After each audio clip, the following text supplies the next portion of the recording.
أعوذ بالله السميع العليم من الشيطان الرجيم بسم الله الرحمن الرحيم رب اشرح لي صدري ويسر لي أمري واحلل عقدة من لساني يفقهوا قولي أما بعد السلام عليكم ورحمة الله وبركاته.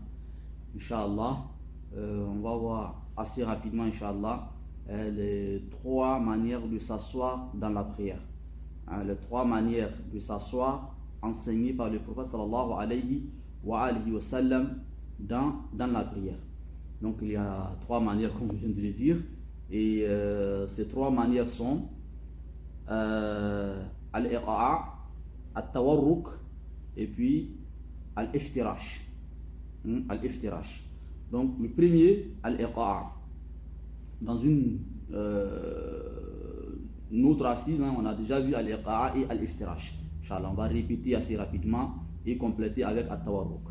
Al-iqa'a, comme on l'avait déjà vu, Inch'Allah, c'est la façon de s'asseoir qui est permise seulement entre les deux assises. On la fait seulement, c'est-à-dire elle est enseignée de la faire seulement entre les deux assises, entre l'assise entre les deux prosternations. Dans l'assise entre les deux prosternations.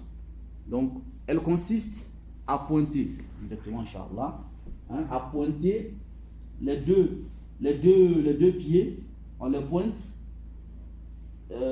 les orteils plus ou moins pliés vers la qibla et on s'assoit là-dessus. Voilà.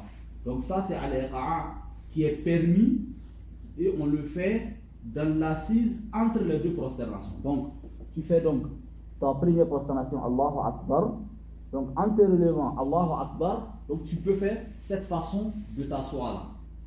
Cette façon de t'asseoir. Et cette façon donc de s'asseoir, ce iqa'a, on le fait seulement dans l'assise entre les deux prosternations. Et on peut, dans cette position entre les deux prosternations, on peut également faire al-iftirash. Al-iftirash qui consiste donc à piquer le pied droit, on le laisse droit, piqué. Le pied gauche, on le plie et on s'assoit là-dessus. On le plie et on s'assoit sur donc le pied gauche. Le pied droit, lui, il est piqué et les orteils dirigés vers l'avant. Ça, c'est al-iftirash. Ça, c'est al-iftirash. Donc, al-iftirash, lui, on peut le faire en fait dans toutes les assises. Al-iftirash, lui, il passe dans toutes les assises. On le fait dans toutes les assises, c'est-à-dire que ce soit l'assise entre les deux prosternations, que ce soit l'assise pour le premier tashahhud, on le fait. Et on a at-tawarruk, le troisième, donc at-tawarruk. At-tawarruk, lui, on le fait seulement dans une prière où on a plus d'un tashahhud. C'est-à-dire, là, on parle de la prière normale elle-même. Par exemple, la prière de Zuhr, ou Salat al-Asr, ou Salat al-Maghrib, ou encore Salat al-Isha. Des prières où on a plus d'un tashahhud à faire. En ce moment, on fait quoi? Dans la dernière assise, on fait at-tawarruk. At-tawarruk, donc, qui consiste à faire quoi? C'est un peu comme al-iftirash, mais sauf que le pied droit, il reste piqué comme dans al-iftirash, mais le pied gauche, au lieu de s'asseoir dessus, donc ça c'est al-iftirash, donc au lieu de faire ça, dans la dernière assise, on fait quoi? Le pied droit, on le fait passer sous la jambe gauche, sous la jambe droite à fond. Le pied gauche, on le fait passer sous la jambe droite, comme ça. Donc sous le tibia du pied droit, comme ça, et on s'assoit par terre. Ça c'est at-tawarruk. Donc voilà, hakada inshallah. Ça c'est at-tawarruk. Et ça on le fait dans la dernière assise d'une prière où on a plus d'un tashahhud. Ici, il faut préciser, ce n'est pas, quand on dit plus d'un tashahhud, je dis quoi, dans la forme naturelle même de la prière en question. Donc, on ne va pas le faire, par exemple, dans Salat al-Subh, par exemple. Non. Ou encore, dans une nafila de 2 rak'at. On ne fera pas at-tawarruk. Pourquoi? Parce que normalement, on a un seul tashahhud. Même si tu viens en retard, par exemple, Salat al-Subh, et tu fais une rak'at avec l'imam. Donc, tu vas faire un tashahhud avec l'imam.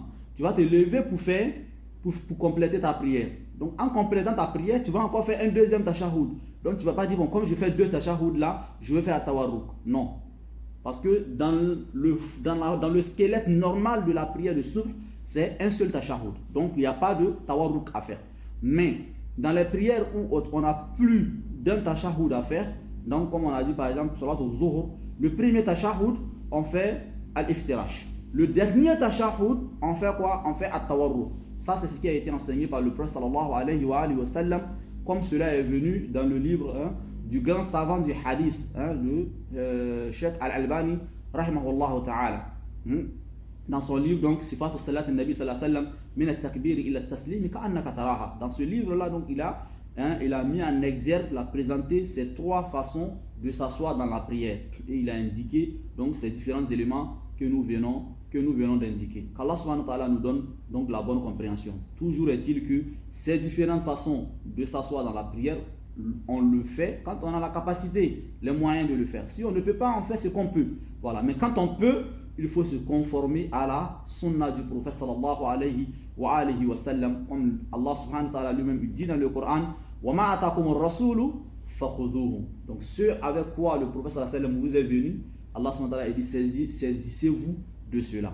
Donc qu'Allah subhanahu wa ta'ala nous donne la bonne compréhension, qu'Allah subhanahu wa ta'ala nous guide sans cesse sur le droit chemin et nous facilite la bonne pratique de sa religion, de la sunna du prophète sallallahu alayhi wa sallam. Rabbana taqabbal minna innaka antas sami'ul alim wa tub alayna innaka antat tawwabur rahim. Subhanaka Allahumma wa bihamdik ashhadu an la ilaha illa anta astaghfiruka